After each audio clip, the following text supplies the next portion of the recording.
Hello and welcome to episode one of the Off the Cushion podcast. I'm Sam Porfazane and I'm joined by Dwayne Rester. How are you, Dwayne? I'm doing great. Welcome, everyone.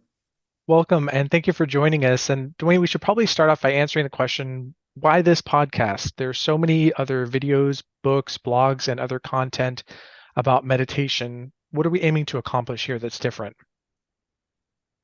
Well, some through our all the conversations that we've had over the last several years, talking about meditation and talking about awakening. Um, we've had a lot of questions you've had, I've had, and we've come to some very good conclusions, some methods of practice. And yet we really never recorded them, but oftentimes we'll go back and say, I wish I'd have recorded that. So we're actually just kind of recording some of this stuff. Um, basically this podcast is, you, Sam, and I, just we're two guys from somewhat different backgrounds. Um, and yet we find through the practice of meditation, Chan meditation in this case, to be very revealing to us and how we think, how we process the world, how we process things that we see and hear, and how that affects our life. And through meditation, in various aspects of meditation, we're able to kind of look into the inner workings of our mind to see how we kind of filter our own reality. And it's through that filtration of what we perceive as reality is that we actually get a much different picture than what's actually Mm, happening. hmm And,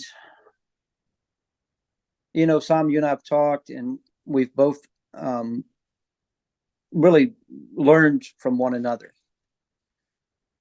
about what that looks like, about how we're constructing our own reality, even though hmm we think it's very true. We have our background, we have our knowledge, we have all of our experiences, um, and yet we continuously find, especially through meditation, that oh gosh, there's some thoughts coming in that they're kind of overriding what's actually happening, hmm and our mind, our brain can get corrupted by that. Now, though the my basis is Chan, some you and I both have a basic side of martial arts, That's right.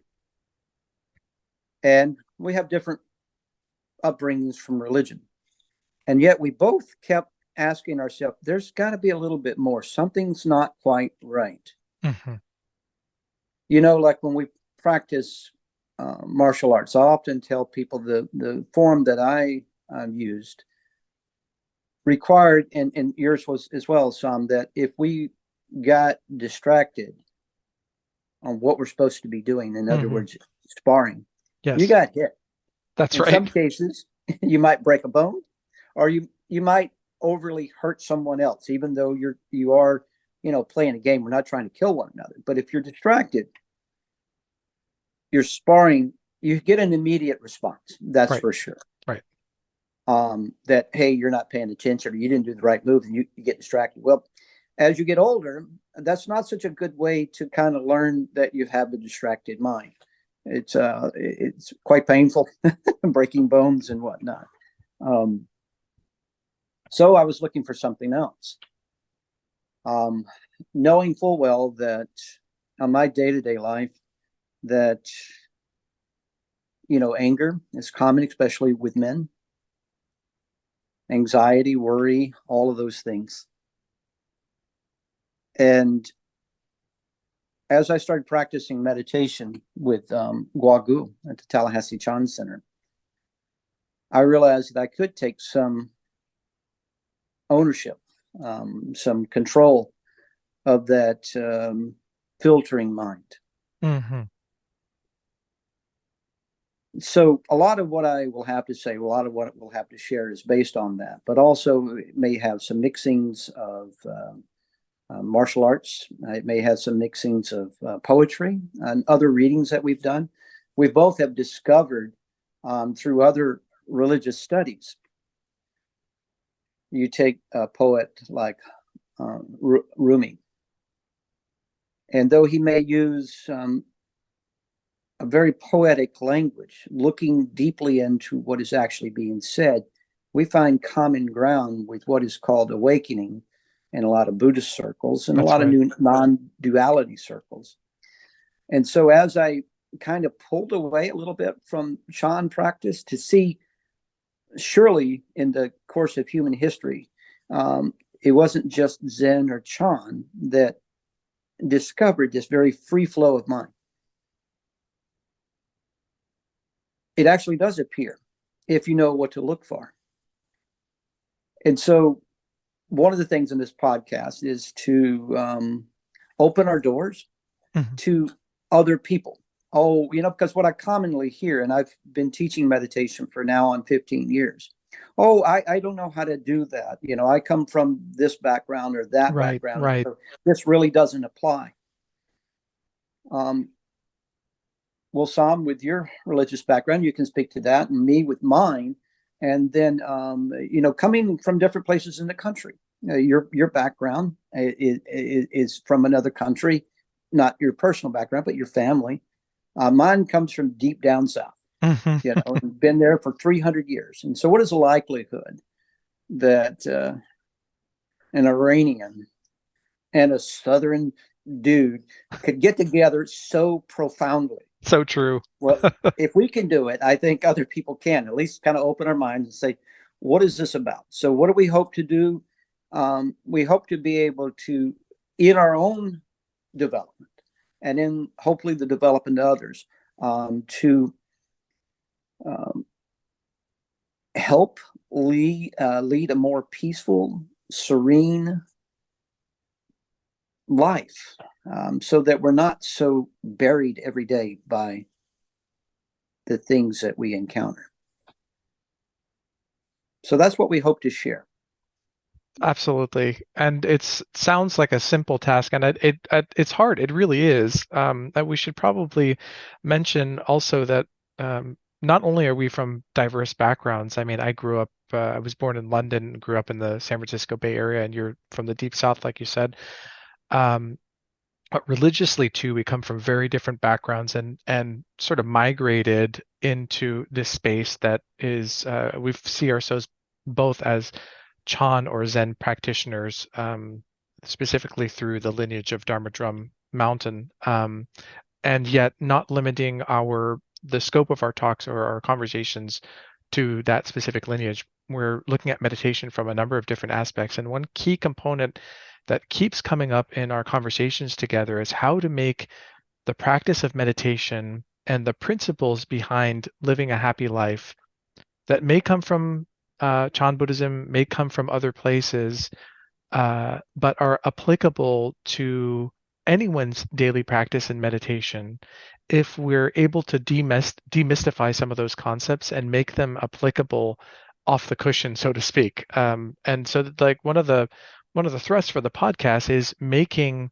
a lot of these different concepts about how to meditate, how to bring the different methodologies around meditation into daily practice and daily life so that you're not just happy and serene when you're listening to your meditation app or when you're sitting on your cushion. It's actually these principles are very simple that you can practice in your daily life and in your evolving relationships with the people around you, not just when you're solo or siloed in, let's say, a meditation retreat or some place that you're not interacting with others. These are really tools meant for daily living. And one of the things that I've learned from you and from Chan meditation is that uh, you might be a great meditator, or you might be a beginning meditator. You might be very experienced, or you may not have meditated at all. But all of these concepts are meant to be brought down from the clouds and into daily practice and daily life so that you can benefit from them at any given time. Um, So we should probably, I mean, we've used the word meditation already like 100 times in this in the brief part of this episode that we've already recorded. So we should probably answer this big and simple question: what is meditation? How would you describe it to um, either a newcomer, someone who's never done any meditation, or also to someone who may have been meditating for a while but is looking for a fresh perspective of how simply it can be described? Okay. It's an important question because I think it's almost an overused word. Um, there are so many practices of meditation um, where we basically are bring the mind to a level of focus. But in order to kind of keep an overall view of not only what meditation is in its beginning, but what it leads to. I've Hmm. written something out, and I'm going to read from the script because it's important that we cover this. Great. What is meditation?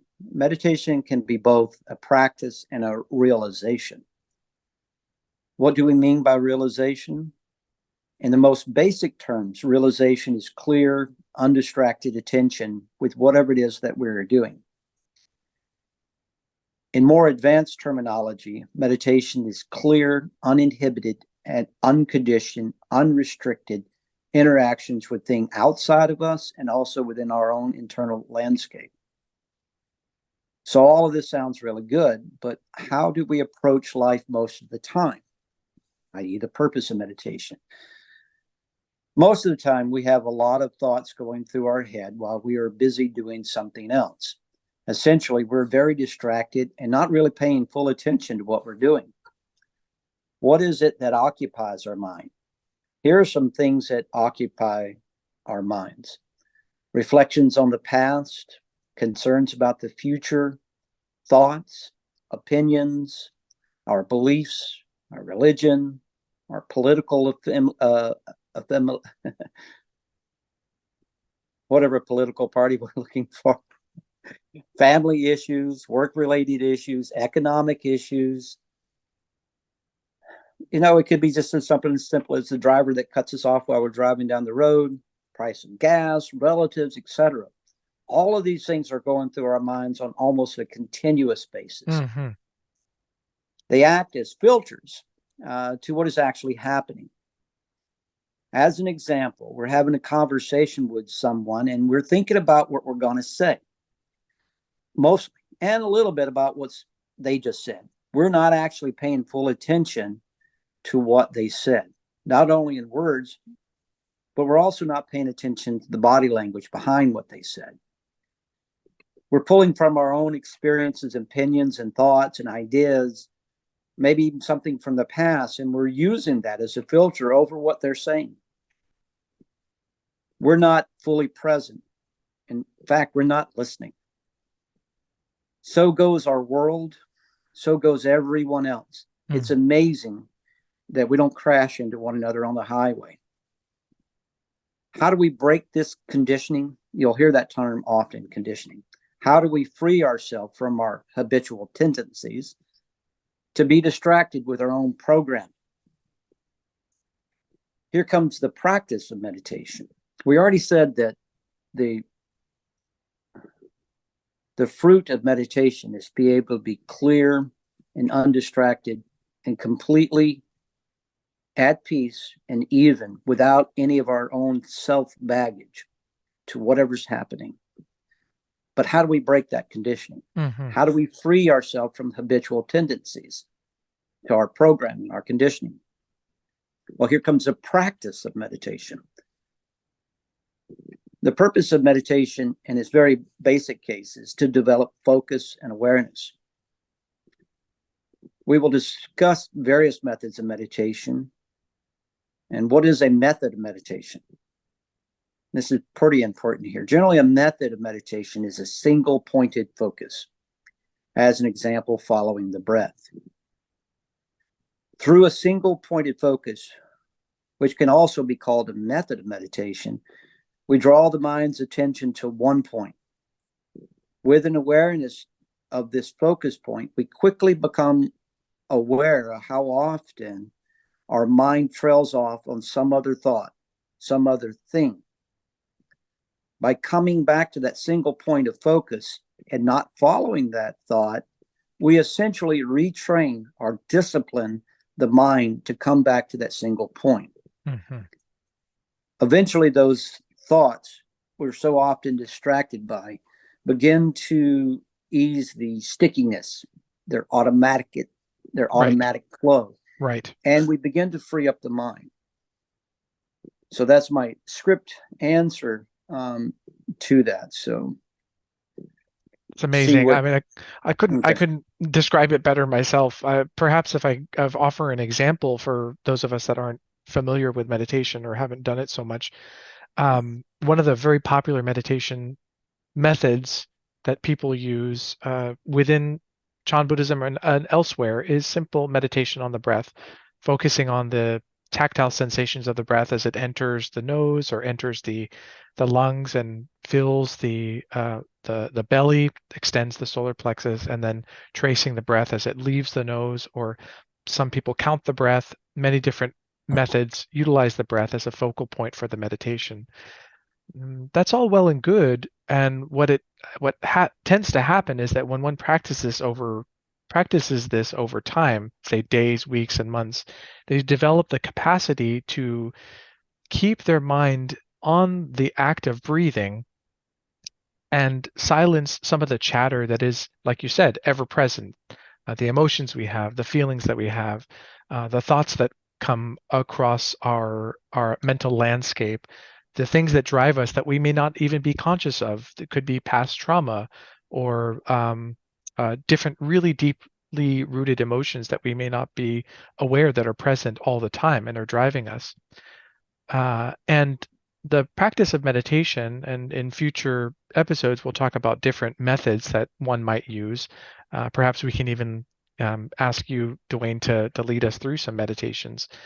Um, we can see that instilling that chatter in bringing the mind to one focal point, we're not only um, training ourselves to bring the mind to a singular point every single time when we're meditating. But importantly, we're developing a disposition to be able to do that at any given point in time. So it's not so much that I become a really good meditator because I can sit on the cushion for 15, 30, 45 minutes or do a retreat or anything, and I'm just like so peaceful and serene that you could make a statue out of me, right? It's that I'm able to take that practice and apply it at any given point in time throughout the day. That I see someone at work or I come into contact with a family member that always vexes me.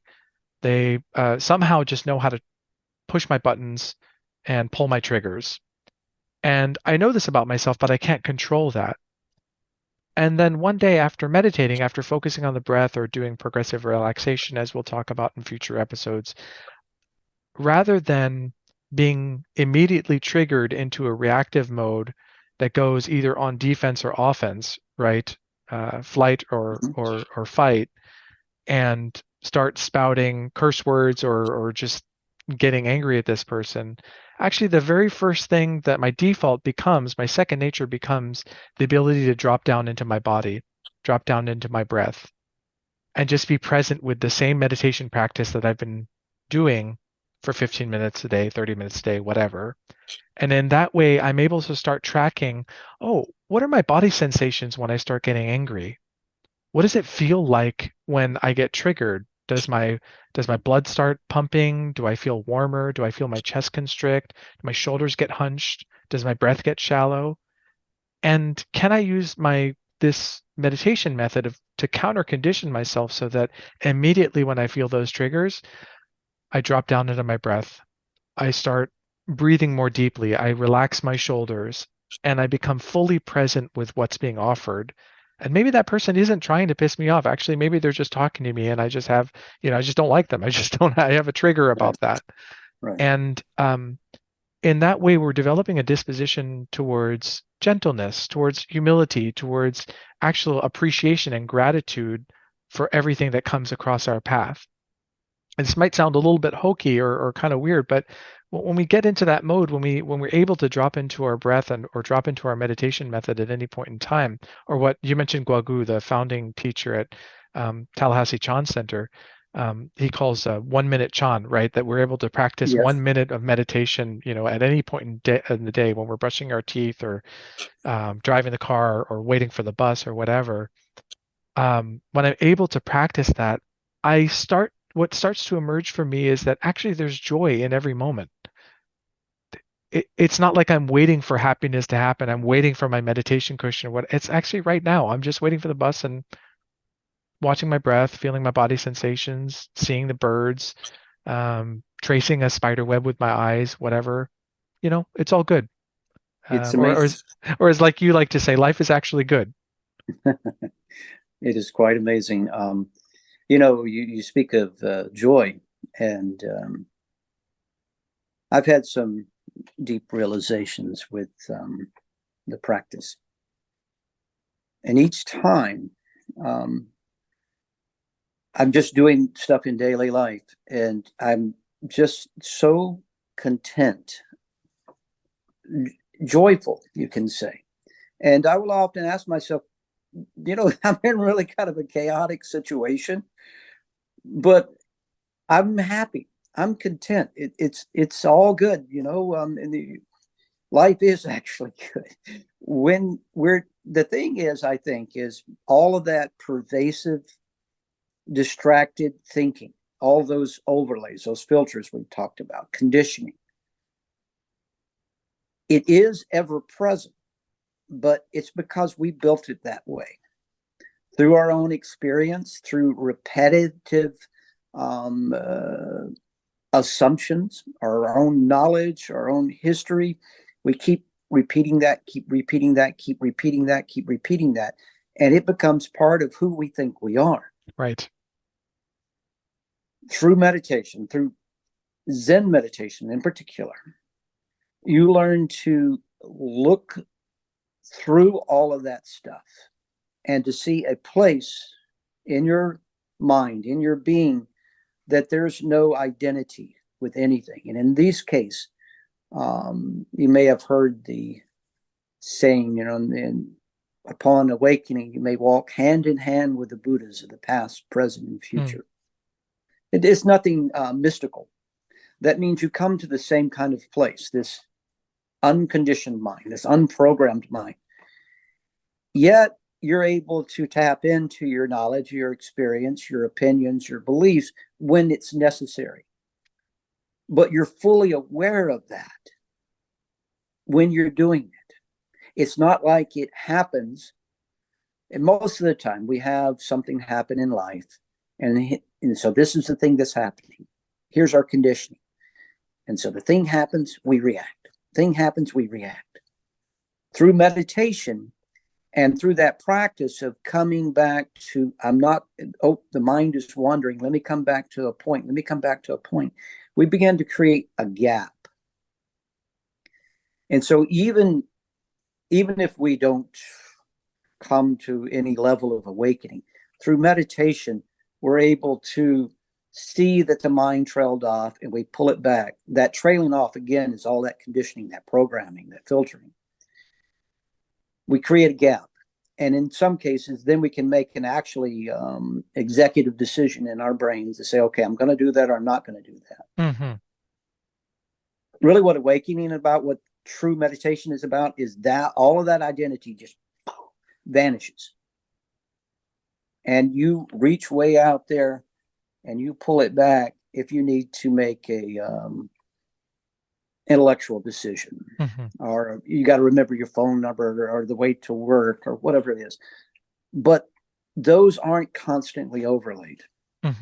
And so when all of that, you'll hear the term baggage, when all that baggage is gone, it is serene, it's peaceful. Contentment it's not like we make it up. It just appears because we're not so overlaid.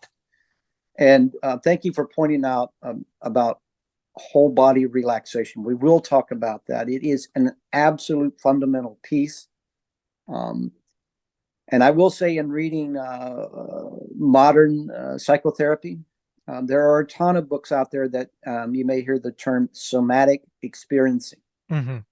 We'll talk about that, in those terminologies as well. But just so you know that we are tapping into a practice that's been done for thousands of years. Interestingly enough, I found this practice when I was in my 50s.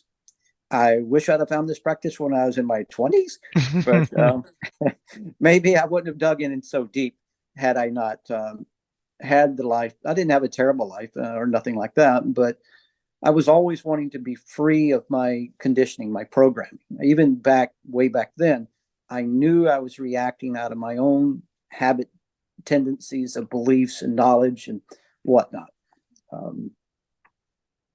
So yeah.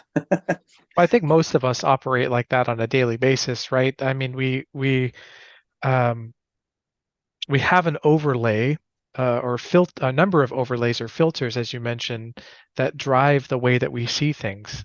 I don't like this person or this thing because they're different, or I'm unhappy because of XYZ reason, or I generally am just frustrated with a specific situation that I'm encountering at this time. And being able to not having a sounding board for any of that, like yeah, I'm sure people who have gone to see a psychotherapist have learned that it's helpful to be able to speak to someone who knows how to ask the right questions to kind of get us out of our comfort zone and to be able to look at our situation more objectively and then, change the narrative about what's happening.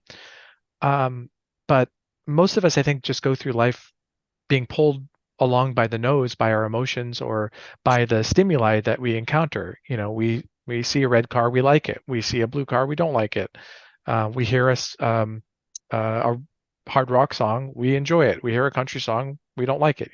Or these are obviously different for different people. And the point is being able to create that gap, as you mentioned, to create a little bit of space so that we can observe all of these comings and goings of our thoughts, our emotions, our feelings. The image that I often like to give is like a current, like a river current, Yes. and where all of the thoughts and emotions and feelings are pieces of jetsam and flotsam or, debris floating along the river.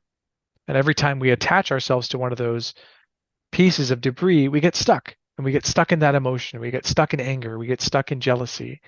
Rather than just, allowing the river to do what it does, um, is to keep floating. There's really no reason to identify with any of those one pieces. And in that, we find actually joy, and we find compassion, and we find freedom in every moment. Um, the important thing to remember is that none of this is like magic, right? This is not like casting a spell or anything really esoteric. It's something that's available at any given time. It's just the the default requirement is to practice and to have a method that can allow you to have that space to consider the what your body's doing and how your mind and your body are connected, which is what meditation offers. And I am excited that in future episodes we can actually share specific meditation methods and do some guided meditation so that people can choose what they like, or if none of them work for the person, for a specific listener, you can find something that does suit you because there's something out there for everyone. Absolutely. What we hope to suggest, what's true from myself and Samano, it's true for you, is that we absolutely do bring this meditation, this higher level of meditation into everything that happens, into everything that we do. There's teachings in Buddhism that says everything is Dharma. And what that means is everything's available as far as a lesson. Mm-hmm. And what does that mean? People, I have all these problems. I have all these problems. Another way of looking at problems might be these are opportunities to learn about ourselves, opportunities to learn how we habitually react. So, does that mean you have to learn meditation sitting on a cushion? No. In fact, what we try to encourage is that as you go out into life and you're maintaining a relaxed body, aware of your surroundings, aware of being what is said, aware of any of your own conditioning, any of your own thoughts, any of your overlays, just on a continuous basis. And then when you do come back to the mat, as you're a more of an advanced practitioner, that the sitting is not an escape. Hmm. The sitting is a pop quiz. That's right. What a great descriptor. Yeah, that's beautiful. That is a pop quiz.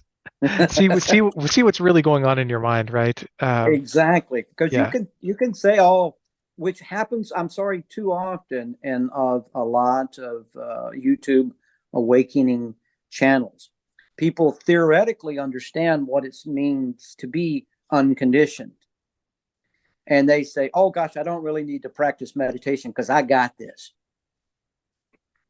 I'm sorry to say this, but in a lot of cases of what I've observed through Q&As with their teacher and whatnot, what we're actually talking about is a philosophy, a Hmm. knowledge.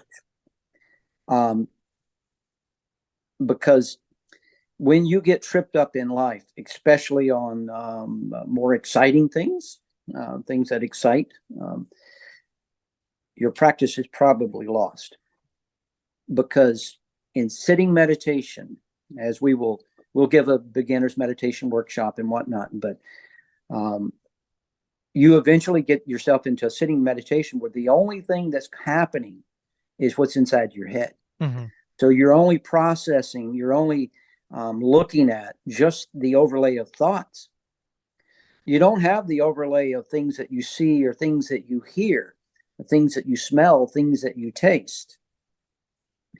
You also have all of that other stuff. We cognize the world when we're out there through our eye, ear, nose, tongue, body, and then our mind. In sitting meditation, this is why we say it's a pop quiz. That if you're not even aware of your mental constructs when you're trying to pay attention to the breath, and yet you think you understand what it is to be clear, what it is to be unconditioned, I challenge that you probably aren't quite there yet. And you really should take on sitting meditation as the training ground, so that when we go out in the world, and we will teach meditations, the basically called direct contemplation, that will challenge the eye, challenge the ear, and our cognitions from those things. But we'll also talk about meditations as simple as washing the dishes or folding your clothes. Those are all experiences, for all opportunities to see where our mind is at, and is it being overlaid, is it being filtered. That's really well explained. Thank you. It reminds me of when we first started working together some years ago.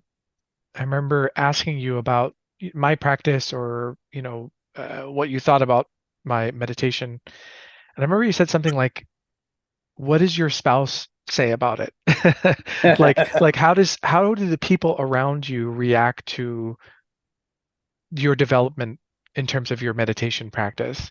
It's not so much what's happening on your cushion or how long you can sit or what method you're using. How are you affecting the people around you? How is your daily life changing? And how is that a barometer for how, quote unquote, I'm using bunny ears, well you're doing in terms of your meditation practice? And this shows up when, I'm sure in the future we'll talk about loving kindness meditation. Yes. Many people have probably experienced some form of loving kindness or compassion meditation, and it's a beautiful practice. It's a wonderful thing to do, and I think there's a lot of benefit in doing it, irrespective of the tradition or the style or what have you. And also, sometimes it can just self-aggrandize or reaffirm our own predispositions towards um, certain types of people or towards ourselves or reinforce the identities that we already have. So we might, sit on a cushion and think really nice things about people, but the first thing we do when we leave the house, you mentioned someone cutting you off on the freeway, if we start, cursing at people on the freeway, or, turning our nose up at someone that's asking us for help. Um, and so using the methods, different meditation methods within a vacuum, I mean, it's a great practice in itself, but actually putting it into practice, I find to be a really excellent point to a juncture to see how well we're doing in terms of really integrating the philosophies that we're just maybe mentally thinking about. Right. Right. It's very important to observe our own mental continuum throughout whatever we're doing. And then again, as you come back in sitting meditation, to refine that, just as always refining, which is another unique thing in Zen or Chan meditation, is you're never done. Hmm. You are never done. Right, of Even with course. powerful experiences like oneness or insights to awakening, um, you're not done. You're actually just getting started, because you're able to, if you're able to drop some of that conditioning, you're able to see both sides of it. Absolutely. Guagu talked about his practice, and it was something that I've taken with me forever on that. It's a challenge. And it was a particular type of meditation we'll talk about later. But Master Shin Yen had told him, okay, fantastic. You think you've understood this practice. What I want you to do is know it to a level of when it begins to drop away. At what point did it drop away? When you're able to fall back into that samadhi type meditation, how did you get there? How did you get out? The jewel in that is a very close observation of the mind. And then the willingness, the actual willingness to leave, to go out, and then go back in. So awakening can be accidental, which is what happens with a lot of folks, or misperceived, which happens to even more folks, or it can be understood thoroughly. And that's, you don't even have to get to awakening, but even in your methods of meditation, even in something as simple as the breath, at what point did you trail off? How did you go back? When did you know that you were back in even and kill? And when did you know that you were not? Hmm. So we go into it at a pretty crazy depth, but in my case, I started this types of meditation. I'm 62 now, so 15 years ago would have been whatever that adds up to. But let's say it's 47, I think. So I've spent, all of that time developing a conditioned mind. Hmm. And to think, okay, I'm going to have one city, I'm going to 1.5 day retreat, I'm going to be enlightened, and I'm going to start writing books. Right. It's a lot of unpacking to do. Yeah. It's a lot of unpacking, to be able to recognize that and recognize when it comes in, when it goes out. And so that's why it's continuous. We may sound a little less hippie than most people would like and say, yeah, man, it's cool. We'll say that, but let's describe why it's cool and at what point it got to be cool and what point it did not get to be cool and Right. what did you have to do with that? The specifics are very important. It's like any other skill, right? You want to pick up a guitar, that's great, but you don't just pick it up and start strumming. You got to know the details and the ins and outs, how to play your E chord or your pentatonic scale. Um, I want to underscore just two things that you mentioned too.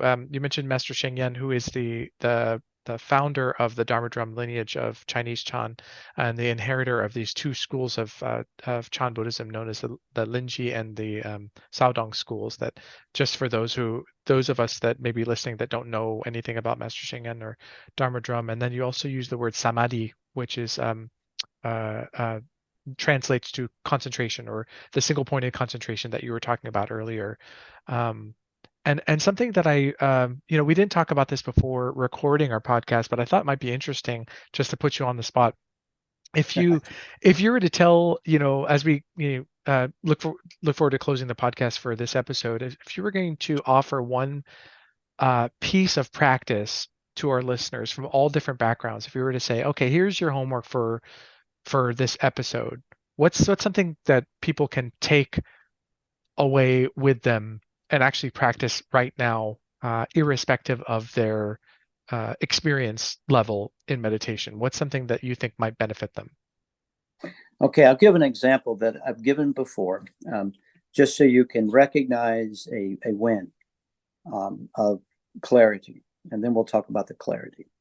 We can all probably relate to going to bed at night with some worry, some major concern, and maybe we toss and turn a lot.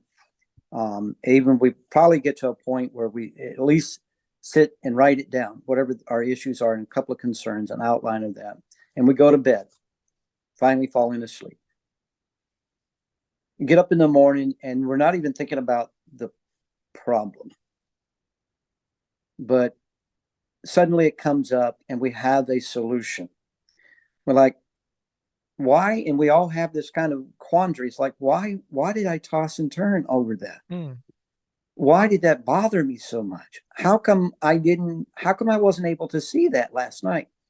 Well, from my personal experience, it's because trying to filter through 10,000 thoughts that are intermixed and repetitive, Right, is not something I could overcome.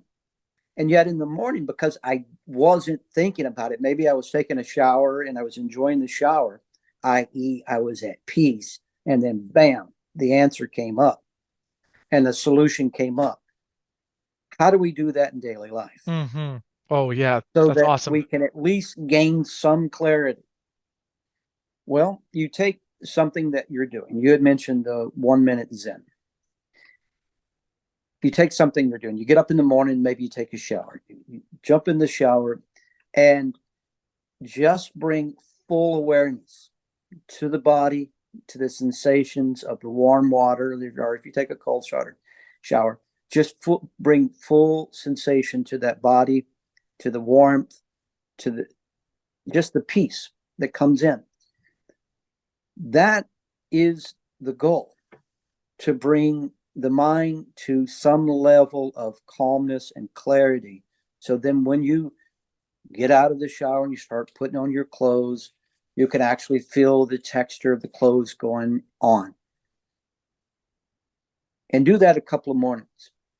And then when you start working on meditation, remember that I did that with something as simple as taking a shower and putting on my clothes. I brought full awareness to this.